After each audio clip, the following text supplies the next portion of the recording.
പാലക്കാട്ടെ ബി.ജെ.പിയുടെ മുതിർന്ന നേതാവാണ് സി കൃഷ്ണകുമാർ. ബി.ജെ.പിയുടെ സംസ്ഥാന ജനറൽ സെക്രട്ടറി ആയിരുന്നു സുരേന്ദ്രന്റെ കാലത്ത്. ഇപ്പോൾ അദ്ദേഹം കോർ കമ്മിറ്റിയിലുണ്ട്. പാലക്കാട് ലോക്സഭാ തെരഞ്ഞെടുപ്പിലും നിയമസഭാ ഉപതെരഞ്ഞെടുപ്പിലുമൊക്കെ ബി.ജെ.പിയുടെ സ്ഥാനാർത്ഥിയായിരുന്നു. കൃഷ്ണകുമാറിനെതിരെ ഒരു ബോംബ് പൊട്ടുകയാണ്. ആ ബോംബായിരിക്കാം വി.ഡി. സതീശൻ ഉദ്ദേശിച്ചത് എന്ന് വ്യക്തമാക്കുന്ന സാഹചര്യമാണ് രൂപപ്പെട്ടത്. ഇന്നലെ വി.ഡി. സതീശൻ ബി.ജെ.പിക്കാർക്ക് ആളെ കൊണ്ടുപോകേണ്ട, പാർട്ടി ഓഫീസിൽ കെട്ടിക്കോളൂ, വലിയൊരു ബോംബ് വരുന്നുണ്ട്, CPM-കാരോടും നിങ്ങൾ ഏറെ വൈകാതെ തെരഞ്ഞെടുപ്പിന് മുമ്പ് തന്നെ നിങ്ങൾ മറുപടി പറയേണ്ടി വരും എന്നൊക്കെ പറഞ്ഞൊരു ഭീഷണിപ്പെടുത്തൽ നടത്തുന്നു. അതിന് തുടർച്ചയായി ബി.ജെ.പിയുടെ ബോംബ് പൊട്ടി എന്ന തരത്തിലേക്ക് മാധ്യമങ്ങളിൽ വാർത്ത വരുന്നു. കാരണം അതിന്റെ ഒരു സൂചന സന്ദീപ് വാര്യർ തന്നെ ഇന്നലെ നൽകിയിരുന്നു. ആ സൂചന ബോംബായി പെട്ടെന്ന് രാവിലെ കേരളത്തിലെ ചാനലുകളിൽ ബ്രേക്കിംഗ് ആവുന്നു. അത് കൃഷ്ണകുമാറിന്റെ ഒരു ബന്ധുവിനെ കൃഷ്ണകുമാർ പീഡിപ്പിച്ചു എന്ന വാർത്തയാണ്. വിവാദമുണ്ടായ ഉടൻ തന്നെ കൃഷ്ണകുമാർ പത്രസമ്മേളനം നടത്തി. പത്രസമ്മേളനത്തിൽ കൃഷ്ണകുമാർ ഇതൊരു കള്ളക്കേസാണെന്നും ചീറ്റിപ്പോയ ഒരു ഏറുപടക്കമാണെന്നും ബോധ്യപ്പെടുത്താൻ ശ്രമിച്ചു. പക്ഷെ പൂർണ്ണമായും കൃഷ്ണകുമാർ അത് ബോധ്യപ്പെടുത്താൻ കഴിഞ്ഞില്ല. അതിന് കാരണം കൃഷ്ണകുമാറിന്റെ ഭാഗത്ത് മെറിറ്റ്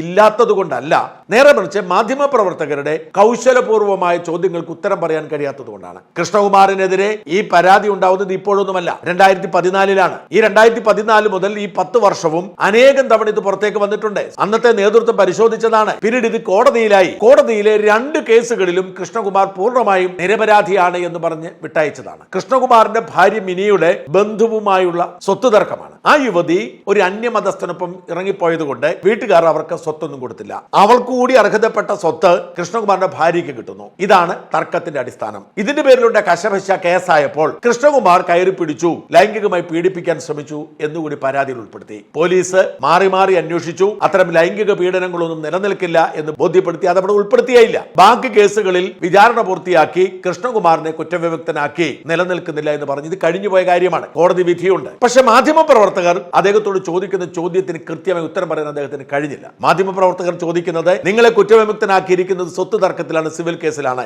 അതിൽ ലൈംഗികാപവാദം ഉൾപ്പെട്ടിട്ടില്ല, അതുകൊണ്ട് നിങ്ങൾ കുഴപ്പക്കാരനാണെന്ന് കൃഷ്ണകുമാറിന് കൃത്യമായി മറുപടി പറയാൻ കഴിഞ്ഞില്ല. വാസ്തവത്തിൽ കൃഷ്ണകുമാർ പറയേണ്ടിയിരുന്നത് രണ്ടാണ്. ഒന്ന്, 2014 പരാതിയിൽ ഉൾപ്പെട്ടിരുന്ന ലൈംഗികാപവാദം നിലനിൽക്കില്ല എന്ന് ബി.ജെ.പിയുടെ പോലീസ് അല്ല കണ്ടെത്തിയത്, CPM-ന്റെ പോലീസാണ്. ആ പോലീസ് കണ്ടെത്തി അത് ചാർജിൽ ഉൾപ്പെടുത്തുക പോലും ചെയ്തില്ല. ചാർജിൽ ഉൾപ്പെടുത്താത്ത ഒരു കാര്യത്തിൽ കോടതി എങ്ങനെ ശിക്ഷ വിധിക്കും അല്ലെങ്കിൽ മെൻഷൻ ചെയ്യും? മാത്രമല്ല, ഇത് പരാതിയുടെ ഭാഗമായി ഉണ്ടെന്ന് കരുതുക, കോടതിയിൽ കൊടുത്തിരിക്കുന്ന കേസിന്റെ ഭാഗമായി ഉണ്ടോന്ന് നോക്കുക, അതുമില്ല. ഈ പെൺകുട്ടിയെ ക്രോസ് വിസ്താരം ചെയ്തിട്ടുണ്ട്. അതിന്റെ സാക്ഷ്യപ്പെടുത്തിയ തെളിവ് പുറത്തേക്ക് വന്നിരിക്കുന്നു. ഇങ്ങനെ ഒരു പരാതിയായില്ല. പരാതി കൊടുത്തപ്പോൾ ഒരു ഗുമ്മിന് വേണ്ടി ലൈംഗികാപവാദം കൂടി കൂട്ടിച്ചേർത്തു. എന്നാൽ അത് നിലനിൽക്കുന്നതല്ല എന്ന് കണ്ടെത്തിയത് കൊണ്ട് അത് കോടതിയുടെ കേസിന്റെ ഭാഗമായില്ല.